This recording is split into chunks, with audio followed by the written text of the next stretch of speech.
Olá, tudo bem? Nessa entrevista nós vamos conversar com o sócio-diretor da importadora Vindame. Tudo bem, Michel? Tudo bom, Chico? Tudo bom.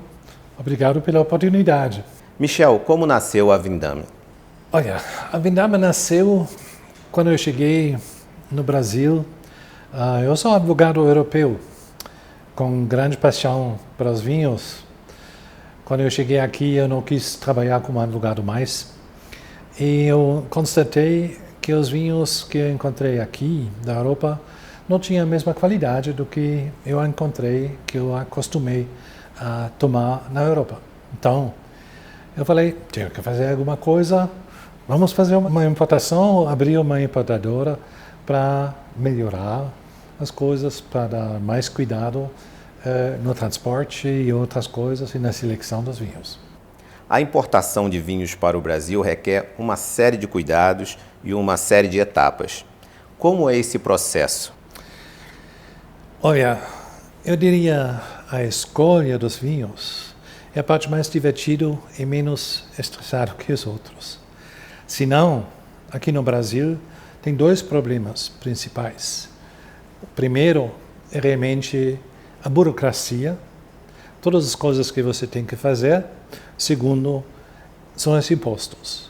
Na burocracia, o que nos incomoda muito e que custa também é que nós precisamos fazer uma análise de cada vinho que nós queremos importar com um laboratório reconhecido pelo Brasil na Europa. E depois, quando chegar o vinho aqui, o mapa vai pegar de novo 2 garrafas de cada vinho, mandar para uma análise pelo laboratório brasileiro e a gente se pergunta por que esse processo? Porque já para vinhos de excepcional qualidade, essa tiragem das amostras na chegada não é necessário. Por que seria necessário para outros vinhos que já foram analisados por laboratórios reconhecidos pelo Brasil na Europa ou no país de origem? Segundo desafio, realmente, aqui no Brasil, são os impostos. Os impostos sobre os vinhos que encarecem esses vinhos absurdamente. O vinho fica, pelo menos, 5 vezes mais caro para o consumidor final por causa só desses impostos que chegam em imposto à importação, ICMS, IPI, PIS, COFINS, tudo isso. E tudo isso em cada fase de comercialização ainda. Então, na importação, pagamos 105% de custos, impostos e tal, e quando eu estou revendendo para o consumidor final, eu pago de novo quase 50% de imposto, ou seja, o consumidor que me paga R$100 para um vinho, eu só estou recebendo 50. E desses 50, eu tenho ainda que pagar os impostos que eu paguei na importação. Esse é realmente um muito grande desafio. E ICMS-ST, a substituição tributária que nós devemos pagar, o ICMS do restaurante ou da loja, esse encarece muito, é um peso muito forte sobre o nosso giro de caixa e realmente está encarecendo o vinho também. E no final, é o consumidor que tem que pagar. Como funciona a seleção dos seus rótulos e o cuidado no transporte? Nós pensamos que é muito importante que nós, sócios da empresa, escolhemos os nossos vinhos nós mesmos. É um processo em 3 etapas. Primeira etapa, nós pesquisamos, olhamos os guias da região, Guia Penin na Espanha, Robert Parker, o guia do Slow Wine para a Itália, por exemplo, porque Slow Wine está concentrado sobre os vinhos sem agrotóxicos, o que é nosso ponto, nossa filosofia. E também na Alemanha tem várias guias. Essa é a primeira coisa e queremos escolher vinícolas que são premiados, que realmente têm vinhos de excelente qualidade. Esse é o primeiro passo. Claro, a gente tem que verificar que esses vinhos ainda não estão sendo importados para o Brasil, mas uma vez que nós encontramos isso, vamos regularmente para feiras como a ProWein em Düsseldorf, que é a maior feira do mundo do vinho, todos os anos no mês de março. E nós encontramos os produtores lá, nós vamos provar os vinhos e nós vamos começar a conversar. Essa realmente a segunda etapa é provar os vinhos. Quando nós estamos convencidos que esses vinhos são bons e que nós gostamos e que nós pensamos que realmente tem a qualidade, nós combinamos uma visita para a vinícola. Nós conhecemos realmente todos os vinhedos, de onde vêm as uvas que são usadas para nossos vinhos. Nós viajamos várias vezes para a Alemanha, nós viajamos para todas as regiões da Itália que nós temos, nós viajamos para todas as vinícolas na Espanha, que nós temos no catálogo, também na Borgonha, e nós encontramos muito mais produtores.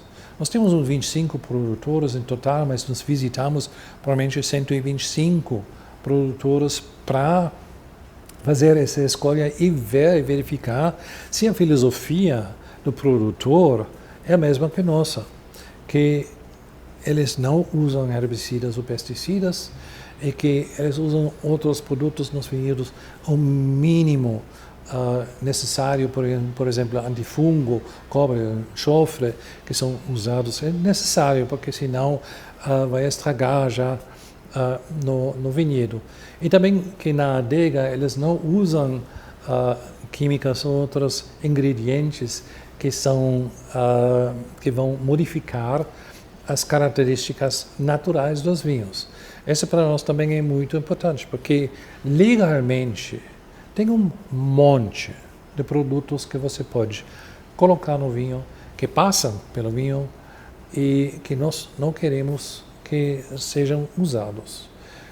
Produtos para reduzir ou aumentar a acidez. Produtos como goma arábica, que são colocados no vinho para fazer o vinho um pouco mais macio. É um produto que passa pelo vinho e tem algumas afinidades e está tirando algumas coisas, está reagindo com o vinho naturalmente. E no final você não vai beber a goma arábica, mas vai ter passado. E essa coisa a gente não gosta de ter dentro desses vinhos. E esse processo é muito importante porque inicialmente todos falam, não, está tudo mínima intervenção e tal, mas no final nós provamos realmente e nós podemos realmente garantir que todos os vinhos são da nossa filosofia, que realmente todos estão cumprindo com todos os nossos requerimentos. E depois da escolha, quando nós decidimos de comprar um vinho, começa o problema de transporte. Transportamos todos os nossos vinhos em container refrigerado. Isso é muito importante, porque o container está viajando bastante tempo no navio e vai ficar bastante tempo depois no porto, durante o tempo que é necessário para desembaraço. Quando fica no navio, normalmente você não pode controlar onde vai ficar o container. E o vinho vai esquentar bastante, porque dentro do container pode ter uns 60, 70 graus quando está exposto ao sol. Então os vinhos vão esquentar e quando o vinho vai ultrapassar uns 30 graus, as aromas vão começar a se decompor. Então é uma coisa muito ruim para o vinho que de ser exposto a uma calor. Uma dificuldade é que container refrigerado você só pode fazer um booking de um container completo. Assim, sempre precisamos de ter 10 pallets de vinhos que nós podemos colocar dentro desse container e de várias vinícolas, de várias regiões. Tem um custo também com isso. Claro, a gente poderia usar container normal, que não é refrigerado, usar uma manta térmica, que é uma coisa de alumínio e tal, que vai reduzir as oscilações da temperatura. Mas imagina, o container fica exposto no sol durante uns 12 horas e depois você tem a noite e vai resfriar. Assim você tem uma onda assim de temperatura. E isso é muito ruim pelo vinho, porque o vinho é ainda mais sensível a essas mudanças de temperatura do que uma temperatura constante que não seja a temperatura ideal. E por isso nós realmente insistimos de ter esse container refrigerado e o mais importante, eu diria ainda, é o momento quando chegar no porto, porque no porto, por exemplo, de Santos, se nós conseguimos um desembaraço em 10, 15 dias, e é um container normal, o container normal vai ficar fora, exposto ao sol, você não tem a proteger. Container refrigerado, seja ligado à eletricidade, o mecanismo de refrigeração funciona, ou você coloca o container inteiro num local frio, por exemplo, em Guarujá, onde nós podemos colocar o vinho, ele vai ficar lá, o container vai ficar lá numa temperatura de 15 graus ou alguma coisa assim. E assim não tem esse risco quando o fiscal está abrindo o container, tirando as coisas, tá hora de almoço, vou embora, deixa aberto, o calor que nós tínhamos hoje, lá 35, 37 graus, é uma coisa que realmente vai danificar o vinho. E por isso, refrigerado, essa é a nossa solução, nosso cuidado para realmente ter esses vinhos da mesma qualidade aqui no Brasil que você provou lá na Europa. E muitas pessoas que provaram vinhos nos seus eventos já nos responderam que, nossa, os seus vinhos realmente são como eu já experimentei lá na Europa. E esse também é um diferencial. Tem um custo também, mas eu acho que é um pouco mais a complicação e também o problema que nós não podemos rapidinho pedir uma pallet, porque nenhuma transportadora me ofereceu um espaço para um pallet em um container refrigerado. Essa simplesmente não existe. Então eu sempre tenho que esperar, e por isso alguns vinhos já acabaram, outros tenho que ter uma previsão quando vou precisar, e assim, de repente nós temos um container chegando com, não sei, 9 ou 10 produtores, uns 24 rótulos, esse é realmente consolidado da Itália e da Alemanha, e esse é um processo também complicado que tem que ser bem controlado e bem ter cuidado. Você sempre está presente nas feiras e eventos, mostrando os vinhos diretamente para o consumidor. Como é que é essa experiência de estar ali com esse contato, mostrando cada vinho? Olha, é sempre um grande prazer apresentar os nossos vinhos para o consumidor final, porque nós podemos mostrar um pouquinho a nossa paixão que fica atrás de nossos vinhos, porque só temos vinhos que nós gostamos nós mesmos. Essa é uma regra que nós criamos desde o início de nossa empresa. Por quê? Porque se não podemos vender, pelo menos podemos beber. Então, nós não temos nenhum vinho que nós pessoalmente não beberíamos. Então, todos os vinhos a gente está tomando. Claro que temos mais preferências também, é normal. Mas explicar tudo atrás dos vinhos, atrás a história da vinícola, a história do vinho, falar dos vinhedos, do terroir, é tudo isso. Esse é um grande prazer e os consumidores amam essa explicação. A importadora tem uma seleção de vinhos alemães que não são tão conhecidos aqui no Brasil. Como é que é essa experiência? Olha, Chico, quando nós abrimos a importadora, pensamos também quais vinhos nós podemos oferecer. Eu, sendo alemão, pensei diretamente que deveríamos oferecer alguma coisa da Alemanha.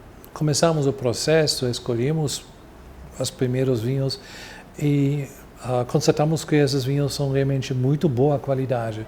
Não somente os Rieslings, a Alemanha é muito conhecida pelos brancos, pelos Rieslings, mas também os outros vinhos, os Tintos, os Pinot Noir e o Lemberger, o Spätburgunder e o Lemberger, esses são realmente vinhos excelentes.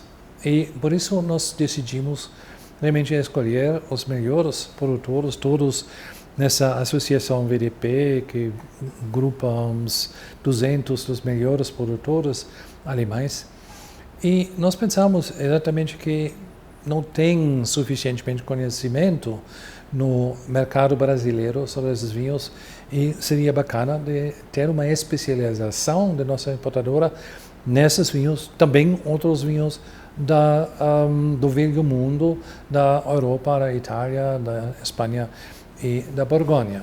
Mas a Alemanha, sem dúvida, é o nosso ponto muito forte. Tem muito poucas outras importadoras que têm o mesmo espectro de vinhos. E dentro dos Rieslings, por exemplo, temos do mais seco até o mais doce de sobremesa, quase tudo que você pode imaginar temos em nosso catálogo. Hoje, quantos rótulos a importadora tem disponível para o consumidor? Nós temos uns 130 rótulos em total, sendo eu diria uns 50, talvez um pouco mais. Tem algumas coisas chegando de novo da Alemanha. E o resto, realmente, da Itália, da Espanha, e temos uns 5 rótulos da Borgonha. Uma vez por ano, você faz a programação da Semana Riesling, que é uma semana dedicada a essa casta, que se destaca muito bem na Alemanha. Como é a Semana Riesling? Eu penso que a Riesling é uma uva que merece ter muita atenção e, sobretudo, é ainda relativamente desconhecido aqui no Brasil. A ideia da Semana Riesling, eu admito, não é a minha. Tem um instituto de vinho alemão que começou com Semana Riesling nos Estados Unidos e muitos outros países, Japão, China, Escandinávia, a Rússia, não sei, muitos eventos desse tipo, oferecendo uma grande variedade dessa uva, desses vinhos. E eu pensei, seria legal ter um evento assim aqui no Brasil, e a gente tinha uma muito boa receptividade dos clientes que gostaram muito da ideia. Essa vez nós planejamos coisa de novo neste ano e vamos provavelmente fazer eventos específicos também no Rio de Janeiro, aqui em Campinas e em outros lugares, Campos do Jordão, para realmente mostrar essa variedade dessa uva. Esses vinhos são maravilhosos. E um vinho branco, quando nós apresentamos isso no mês de outubro, novembro de um ano, é realmente uma boa estação com o clima brasileiro para um vinho branco, porque é muito refrescante, um vinho muito gostoso, muito bom. Mas você pode tomar também com muitas outras coisas. E essa variedade, na última Semana Riesling, no ano passado, tínhamos um evento de 50 Rieslings aqui. E esse ano, de novo, vamos mostrar 50 Rieslings de diferentes graus de qualidade, do mais básico até os Grand Crus e até os Trockenbeeren Auslese e os outros vinhos de sobremesa, como Tritis e tudo. Tem uma variedade enorme e essa é uma coisa que o consumidor brasileiro gosta muito. E um segredo, realmente, o Riesling é a rainha das castas brancas, e quem já tomou um Riesling normalmente vai voltar e querer mais. Essa é uma casta que é diferente, que tem uma versatilidade que você não encontra do mesmo jeito com os outros, com o Chardonnay, que está realmente contestando a posição da rainha. Eu diria em volume, provavelmente a Chardonnay hoje é mais importante, mas eu acho que o Riesling é realmente uma uva que quem gosta vai voltar, vai querer tomar de novo, e isso acho para o mercado brasileiro que tem muita coisa padronizada do Chile, Argentina, é um bom contraponto para dar uma melhor ideia o que o vinho pode ser e mesmo que um vinho branco pode ser. Muito obrigado pela entrevista, Michel. Eu que agradeço, Chico. Foi muito legal, foi uma muito boa oportunidade apresentar a nossa empresa, nossa filosofia. Agradeço muito. Nós ficamos por aqui. Siga o nosso canal no YouTube, Instagram e Facebook. Até a próxima.